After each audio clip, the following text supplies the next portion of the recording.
Good morning everyone. Universal biology में आप सभी का स्वागत है। हम लोग पढ़ रहे हैं क्लास 12 का बायोलॉजी का चैप्टर नंबर 4 रिप्रोडक्टिव हेल्थ। पिछली क्लास में हम लोग कॉन्ट्रासेप्टिव मेथड्स के बारे में पढ़े थे और आज हम लोग पढ़ने वाले हैं मेडिकल टर्मिनेशन ऑफ प्रेगनेंसी या MTP। अभी हम वीडियो रिकॉर्ड किए थे, जब चला के देखे तो उसमें पता चला कि साउंड ही रिकॉर्ड नहीं हुआ है। अभी हमको फिर से रिकॉर्ड करना पड़ रहा है। ठीक, हम लोग आज समझेंगे कि मेडिकल टर्मिनेशन ऑफ प्रेगनेंसी या MTP होता क्या है। अगर कोई फीमेल ना चाहते हुए भी प्रेग्नेंट हो जाती है, उसे संतान नहीं चाहिए और वो प्रेग्नेंट हो चुकी है, या फिर किसी फीमेल का रेप हो जाता है और वो प्रेग्नेंट हो गई है, उसे तो बच्चा नहीं चाहिए, तो इस कंडीशन में क्या किया जाएगा? बच्चे को नष्ट करना पड़ेगा। मनुष्य में गेस्टेशन पीरियड या गर्भावस्था कितने महीने का होता है? 9 महीने का होता है। तो गेस्टेशन पीरियड यानी कि गर्भावस्था यानी कि वो 9 महीना पूरा होने से पहले ही यदि बच्चे को नष्ट कर दिया जाए तो हम इसी को कहते हैं मेडिकल टर्मिनेशन ऑफ प्रेगनेंसी। यानी गेस्टेशन पीरियड पूरा होने से पहले ही यदि हम बच्चे को नष्ट कर देते हैं, मार देते हैं, तो फिर ये कहलाएगा मेडिकल टर्मिनेशन ऑफ प्रेगनेंसी या इसी को बोलते हैं MTP। देखते हैं कि क्या लिखा हुआ है। गर्भावस्था यानी गेस्टेशन पीरियड पूरा होने से पहले गर्भस्थ भ्रूण यानी कि अनबॉर्न चाइल्ड को नष्ट करना ही मेडिकल टर्मिनेशन ऑफ प्रेगनेंसी या MTP कहलाता है। और इसी के लिए हम वर्ड यूज करते हैं अबॉर्शन या फिर इसको बोलते हैं इंड्यूस्ड अबॉर्शन। ठीक है, मेडिकल टर्मिनेशन ऑफ प्रेगनेंसी को ही अबॉर्शन या इंड्यूस्ड अबॉर्शन कहते हैं। अब देखते हैं कि वर्ल्ड में कितना MTP कराया जाता है पर ईयर। प्रत्येक वर्ष, हम पूरे वर्ल्ड की बात कर रहे हैं, पर ईयर प्रत्येक वर्ष वर्ल्ड में 45 से 50 मिलियन यानी कि 4.5 से 5 करोड़ MTP कराया जाता है। तो काफ़ी ज़्यादा है। हम पूरे वर्ल्ड की अगर बात करें तो पूरे वर्ल्ड में प्रत्येक वर्ष 4.5 से 5 करोड़ MTP करा जाता है। ये काफ़ी ज़्यादा है, जो कि टोटल प्रेगनेंसी का 1/5 पार्ट या फिर बोलेंगे कि टोटल प्रेगनेंसी का 20% होता है। मतलब ये कि अगर 100 फीमेल प्रेग्नेंट होती है तो उसमें से 20 फीमेल ऐसी होगी जो कि अपना वो MTP करा लेती है। यानी कि 100 में से 20 फीमेल MTP करा लेती है और जो 80 फीमेल है वो MTP नहीं कराती है, वो अपने बच्चे को जन्म देती है। तो ये 20%, ये जो 20% MTP करा जाती है काफ़ी ज़्यादा है। यानी कि जनसंख्या को नियंत्रित करने में MTP योगदान देता है, लेकिन MTP तकनीक का जो निर्माण किया गया था, इस तकनीक को जो विकसित किया गया था, वो जनसंख्या कम करने के दृष्टिकोण से नहीं किया गया था। तो फिर MTP तकनीक को क्यों विकसित किया गया? तो कुछ खास कंडीशन, जैसे कि अगर किसी फीमेल का रेप हो जाता है और वो प्रेग्नेंट हो जाती है, उस समय तो उसे बच्चा नहीं चाहिए, तो फिर उस कंडीशन में MTP करा लिया जाए और प्रेगनेंसी से वो बच जाए। कभी कभी ऐसा होता है कि जन्म लेने वाला जो बच्चा होता है ना, वो अबनॉर्मल होता है, वह किसी आनुवंशिक बीमारी से ग्रसित होता है। पता चल जाए, जैसे कि एक जांच होता है एमनियोसेंटेसिस। एमनियोसेंटेसिस के बारे में हम लोग अगले लेक्चर में पढ़ेंगे, तो हम लोग जानेंगे कि एमनियोसेंटेसिस वह जांच है जिसके द्वारा जन्म के पहले ही ये पता कर दिया जाता है कि जो जन्म लेने वाला बच्चा है वह स्वस्थ है या फिर किसी आनुवंशिक बीमारी से ग्रसित है, ये पहले पता चल जाता है। हालांकि एमनियोसेंटेसिस जांच से बच्चे के लिंग का भी पता चल जाता है। मतलब ये पता चल जाता है कि जन्म लेने वाला बच्चा लड़का होगा या लड़की होगी। और जब फिर ये लोगों को पता चल जाता है कि आने वाला जो बच्चा है वो लड़की है, तो कई लोग कन्या भ्रूण हत्या भी करा लेता है। इसलिए एमनियोसेंटेसिस जाँच पर रोक लगा हुआ है। एमनियोसेंटेसिस जांच पर कानूनी रूप से प्रतिबंध लगा हुआ है, लेकिन फिर भी इस तरह का काम किया जाता है।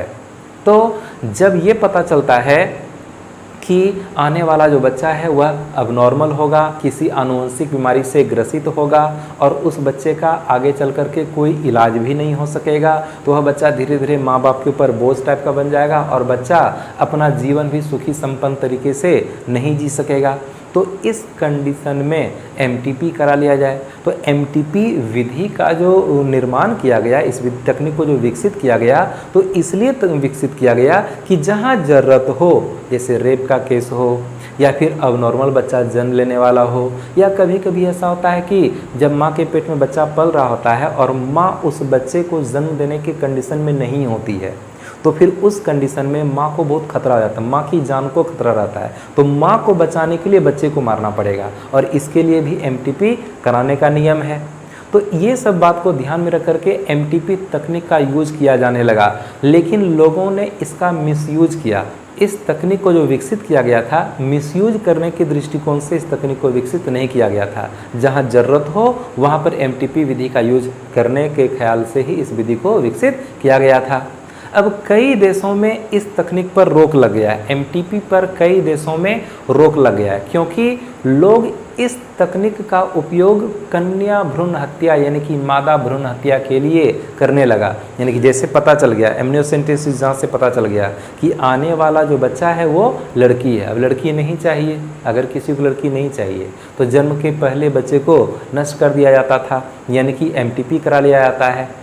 तो एमटीपी को कई देशों ने बैन करके रखा है, कानूनी रूप से इस पर प्रतिबंध लगा दिया है कि एमटीपी नहीं कराया जा सकता है। लेकिन भारत सरकार ने कुछ नियम और शर्त के आधार पर एमटीपी को कानूनी मान्यता प्रदान किया है। तो यहाँ पर लिखा हुआ है कि 1971 ईस्वी में, ये इसमें याद रखना है, 1971 ईस्वी में भारत सरकार ने एमटीपी को कानूनी स्वीकृति प्रदान की, परंतु मादा भ्रूण हत्या को नहीं।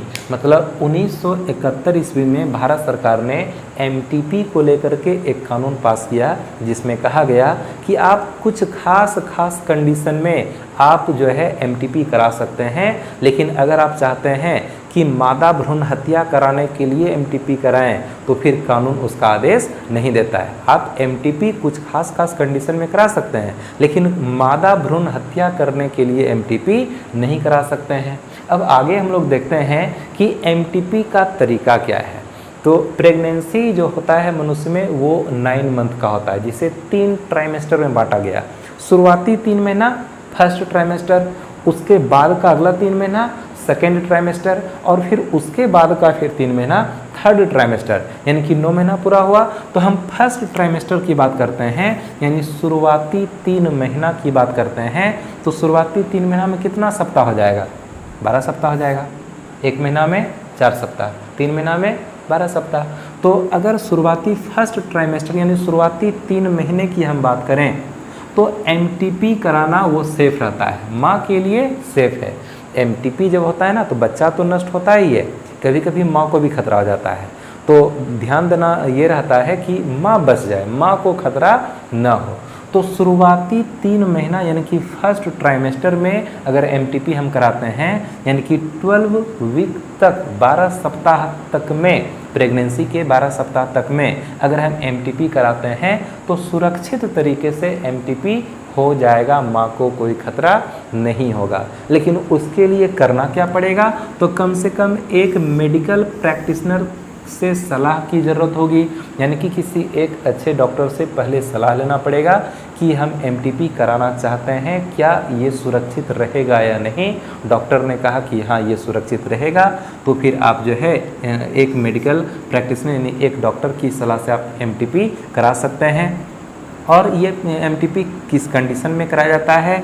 तो जब अनवांटेड प्रेगनेंसी हो जाए, यानी कि ना चाहते हुए भी कोई प्रेग्नेंट हो जाए, उसके बाद रेप का केस हो, अबनॉर्मेलिटी इन चाइल्ड यानी कि जो बच्चा है वह किसी आनुवंशिक बीमारी के साथ जन्म लेने वाला है और जीवन में उसका कभी भी इलाज नहीं हो सकेगा, वह बच्चा माता पिता के ऊपर एक बोझ सा बन जाएगा और बच्चा अपना जीवन भी सुखी संपन्न तरीके से जी नहीं सकेगा।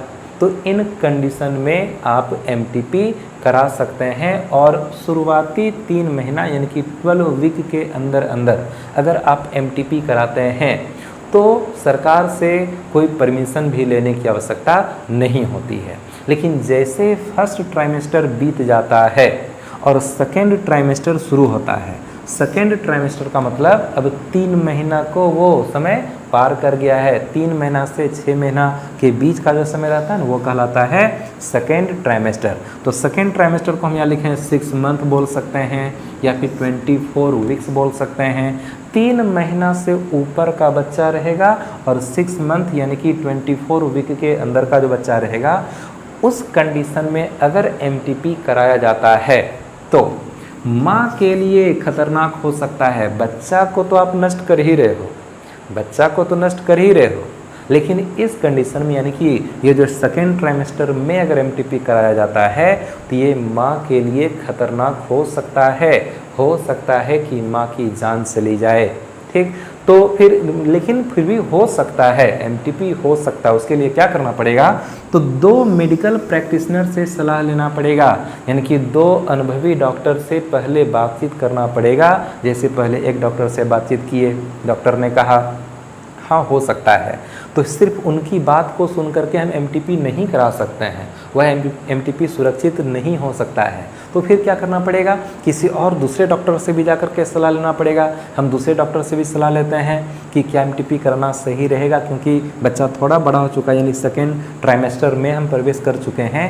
और अगर दूसरे डॉक्टर ने भी कहा कि हाँ हो सकता है, यानी कि 2 मेडिकल प्रैक्टिशनर से अगर हम सलाह लेते हैं और दोनों ने हाँ कहा तो फिर हम एमटीपी करा सकते हैं। लेकिन यहाँ पर 2 शर्त है, 2 कानूनी शर्त रहता है। कानूनी तौर पे ये कहा जाता है कि आप 2 ही कंडीशन में सेकेंड ट्राइमेस्टर में एमटीपी करा सकते हैं। वो 2 कंडीशन क्या है, तो पहला है कि जब माँ को बच्चे से खतरा हो, जब माँ को बच्चे से खतरा हो। कभी कभी ऐसा होता है कि जो प्रेग्नेंट फीमेल होती है ना, जो प्रेग्नेंट जो मदर होती है ना, उसका बॉडी उस प्रेगनेंसी के लायक नहीं रहता है। यानी कि अगर उसके पेट में बच्चा लगातार पलते रह गया, अगर प्रेगनेंसी रह गया तो फिर वो माँ मर सकती है, माँ के जान को खतरा रहता है। तो उस कंडीशन में माँ को बचाना डॉक्टर की प्राथमिकता होती है, बच्चे को नष्ट करना पड़ता है। तो जब बच्चे से माँ को खतरा रहता है ना, तो उस कंडीशन में डॉक्टर या कानून ये कहता है कि आप एमटीपी करा सकते हैं। इसके बाद दूसरा कंडीशन क्या है, जब बच्चे में अबनॉर्मेलिटी हो, यानी कि बच्चा कोई आनुवंशिक बीमारी के साथ जन्म लेने वाला है, बच्चे का जीवन बहुत कष्टदायक होगा, परिवार को भी तकलीफ होगा, तो इस कंडीशन में कानून कहता है कि आप एमटीपी करा सकते हैं। इस दोनों कंडीशन के अलावे यदि और कोई कंडीशन है तो फिर कानून इसका परमिशन नहीं देता है। यानी कि जैसे यहाँ बताया ना कि अनवांटेड प्रेगनेंसी, ना चाहते हुए भी आप अगर प्रेग्नेंट हो चुकी हो तो फिर आप अगर सेकेंड ट्राइमेस्टर में एमटीपी कराना चाहती हो तो फिर कानून परमिशन नहीं देगा। कानून सेकेंड ट्राइमेस्टर में तभी परमिशन दे सकता है जब माँ को बच्चे से खतरा हो। दूसरा कंडीशन कि जब बच्चे में कोई अबनॉर्मेलिटी हो, यानी कि बच्चा कोई आनुवंशिक बीमारी से ग्रसित हो, तो ही कानून इसका आदेश देगा, अन्यथा कानून आदेश नहीं देगा। और फर्स्ट ट्राइमेस्टर में अगर आप एमटीपी कराती हो तो फिर आपको कानून से ज़्यादा कुछ पूछने की आवश्यकता नहीं है, आप बस अपना एमटीपी करा सकते हो। लेकिन सेकेंड ट्राइमेस्टर में ये 2 कानूनी शर्त है। ठीक, अब हम लोग समझते हैं कि आखिर ये एमटीपी होता कैसे है, एमटीपी कैसे कराया जाता है। तो एक टैबलेट है जिसका नाम है मीफेजेस्ट टैबलेट। मीफेजेस्ट नाम का टैबलेट होता है। डॉक्टरी सलाह के अनुसार इस टैबलेट को अगर कोई प्रेग्नेंट फीमेल खाती है तो उसका बच्चा नष्ट हो जाता है, लेकिन डॉक्टरी सलाह पर ही खाना पड़ेगा। और ये टैबलेट कब खाया जाएगा, तो जब प्रेगनेंसी 2 मंथ्स का हो, यानी कि 2 मंथ्स के अंदर का अगर प्रेगनेंसी है, माँ के पेट में बच्चा 2 महीना से अंदर का है, 2 महीना से ज़्यादा बड़ा हो जाएगा तो फिर टैबलेट से काम चलने वाला नहीं है। तो 2 महीना से अंदर का अगर माँ के पेट में बच्चा है तो फिर मीफेजेस्ट टैबलेट डॉक्टरी सलाह के अनुसार अगर खा लिया जाए तो एक फिगर यहाँ पर बनाए हुए हैं। जैसे ये माँ के पेट में बच्चा पल रहा है और जो है इसको अब ये बच्चा नहीं चाहिए, 2 मंथ से अंदर का अगर बच्चा है तो मीफेजेस्ट टैबलेट अगर माँ खाती है, वो गर्भवती माँ अगर इस टैबलेट का यूज करती है तो धीरे धीरे क्या होगा, ये जो यूट्रस का जो इंटरनल वाल है यानी इंडोमेट्रियम, ये इंडोमेट्रियम जो है ना, ये इंडोमेट्रियम धीरे धीरे टूटने लगता है और ये बच्चा भी धीरे धीरे टूटने लगता है। इंडोमेट्रियम टूट रहा है, बच्चा टूट रहा है, तो धीरे धीरे वो बहुत सारा ब्लड निकलेगा और ब्लड इस वजीना से होकर के ये इस तरह से बाहर निकल जाएगी, ये वजीना से ब्लड इस तरह से बाहर निकलेगा। तो ब्लीडिंग के साथ साथ जो है पूरा इंडोमेट्रियम टूट जाएगा, पूरा का पूरा बच्चा धीरे धीरे गल जाएगा, नष्ट हो जाएगा, टूट करके ब्लीडिंग के रूप में बाहर आ जाए, काफ़ी ज़्यादा ब्लड निकलता है, ठीक है। तो ये पूरा का पूरा बच्चा निकल जाएगा और यहाँ प्रेगनेंसी समाप्त हो जाएगा, एमटीपी हो जाएगा, ठीक। तो इसके लिए यानी कि ये जो टैबलेट का यूज़ किया जाता है मेफिजेस टैबलेट, इसके लिए हॉस्पिटल जाने की आवश्यकता नहीं, बस डॉक्टर से सलाह ले लिया जाए, आप अपने घर में खा लो और जो है एमटीपी घर में ही हो जाएगा, ठीक। अब अगर 2 मंथ से ऊपर का प्रेगनेंसी हो गया है, 2 महीना से ज़्यादा का प्रेगनेंसी अगर हो गया है, तो बच्चा थोड़ा सा बड़ा हो गया, 2 महीना से ऊपर का जो प्रेगनेंसी रहेगा बच्चा थोड़ा सा बड़ा हो जाएगा, तो फिर इस कंडीशन में ये टैबलेट खाने से सिर्फ काम चलने वाला नहीं है। ये टैबलेट बच्चे को पूर्ण रूप से बढ़िया तरीके से नष्ट नहीं कर सकता है, तो फिर उसके लिए हॉस्पिटल जाना पड़ेगा, डॉक्टर के पास जाना पड़ेगा और डॉक्टर कुछ इंस्ट्रूमेंट्स की सहायता से यानी कुछ औजार की सहायता से बच्चे को नष्ट करेगा। तो कैसे नष्ट किया जाता है, बच्चे को कैसे नष्ट किया जाता है, तो फिर डॉक्टर क्या करता है, कुछ औजार का इस्तेमाल करेगा और यहाँ पर जो है ये जो फीमेल की जो वजीना है, वजीना में कुछ औजार को डाल करके वजीना को किस तरह से फैलाने का कोशिश किया जाता है और एक पाइप जैसा स्ट्रक्चर रहता है, एक पाइप के समान स्ट्रक्चर रहता है, ठीक है, एक पाइप के जैसा स्ट्रक्चर रहता है और ये जो है ना, ये कुछ इस तरह का मशीन रहता है, ये मशीन से कनेक्ट रहता है, वो जो है ना जब मशीन चलता है ना, तो ये जो छेद है पाइप का, यहाँ से हवा से अंदर खिंचाता है, जैसे कि वो कुछ साफ़ सफाई करने वाला वो होता है ना मशीन, वो वैक्यूम पंप टाइप का होता है जो कि हवा के माध्यम से वो कचरे को साफ़ करता है, तो उसी तरह का ये होता है। अब जैसे मशीन को स्टार्ट किया जाता है तो यहाँ से हवा को बाहर खींचा जाता है, यहाँ से जो है ना हवा को इस तरह से बाहर खींचा जाता है। जैसे हवा को बाहर खींचा जाता है तो फिर यहाँ अंदर में क्या है, अंदर में बच्चा है, तो ये बच्चा भी धीरे धीरे खींचाने लगता है, ये बच्चा धीरे धीरे खींचा करके इस पाइप के अंदर जाने लगेगा और इतना ज़ोर का प्रेशर रहता है, यहाँ इतना तेज़ प्रेशर रहता है कि बच्चा का बॉडी टूटने लगता है, बच्चा कई टुकड़े में टूट जाता है और बच्चा जैसे कई टुकड़े में टूटेगा तो यहाँ पर ब्लड निकलेगा, तो बच्चा का टुकड़ा टुकड़ा हो करके जो है वो सब टुकड़ा इस पाइप के अंदर ही अंदर यानी ब्लड के साथ बच्चा का कई जो टुकड़ा, बहुत खतरनाक प्रोसेस है ये, बहुत ज़्यादा खतरनाक, ठीक है। तो बच्चा कई टुकड़े में टूट करके इस पाइप के माध्यम से फिर वो शरीर से बाहर निकल जाता है और अगर बच्चा का कुछ कचरा, कुछ छोटा मोटा कुछ पार्ट्स अगर इस पाइप से बाहर नहीं निकल पाया और अंदर में यूट्रस के अंदर में ही रह गया तो फिर कोई दूसरा औजार डाला जाता है और पूरा खरोच करके पूरा साफ़ सफाई करके जो है उस छोटे मोटे जो टुकड़ा जो फंसा रहता है उसको भी बाहर इस तरह से निकाल लिया जाता है। ये प्रोसेस काफ़ी ज़्यादा खतरनाक होता है, काफ़ी ज़्यादा डरावना टाइप का होता है, ठीक है।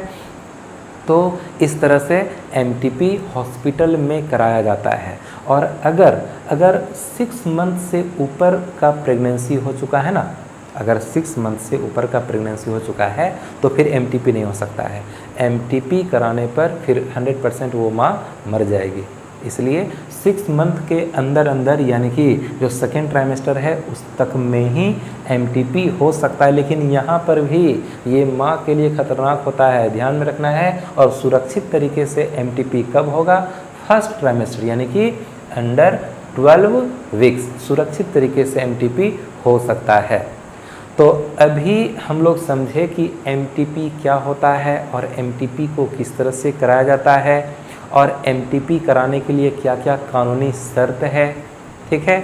तो अभी हम हटेंगे, इसमें जो भी लिखा हुआ है इसका भी स्क्रीनशॉट लेना है और तुरंत बाद इसका एक नोट्स आएगा। अभी तो ये शॉर्ट टाइप में हम लिखे हुए हैं, हम जैसे हटेंगे इसका स्क्रीनशॉट लेना है, तुरंत बाद इसका जो एक मेन नोट्स है वो मेन नोट्स इधर से आएगा, उसका भी स्क्रीनशॉट लेना है।